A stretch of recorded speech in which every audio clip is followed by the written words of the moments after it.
Well, I think there are many ways, for sure. Peace educators could help the situation, but it would have been more helpful if they had started earlier. But as far as Ukraine is concerned, I must say that I do really, my heart goes to all the people that are suffering in Ukraine, just as it did to all the people who suffered in Libya and all the people who suffered in Afghanistan and Syria. These are all, to a large extent, really unnecessary wars, which resulted in people, ordinary people like you and me, suffering unnecessary. Part of it is because of so-called interests. I think that it's time that we start challenging as a global education community, the whole existence of interests being, national interests being above all. Now politicians can unashamedly say that, look, because of our national interests, we're going to attack this country. Why?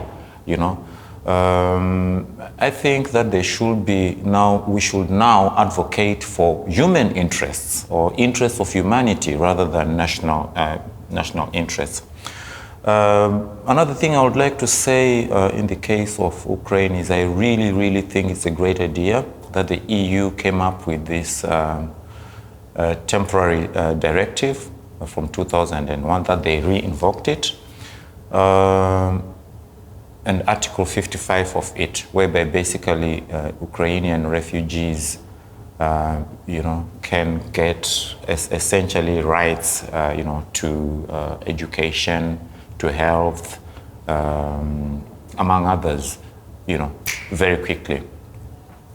But I must say also that it saddens me to realize that this applies only to Ukrainian refugees. It does not apply to other refugees. It does not even apply to, let's say, people who are not from Ukraine, but who are living in Ukraine, for the last month when the Ukraine was attacked.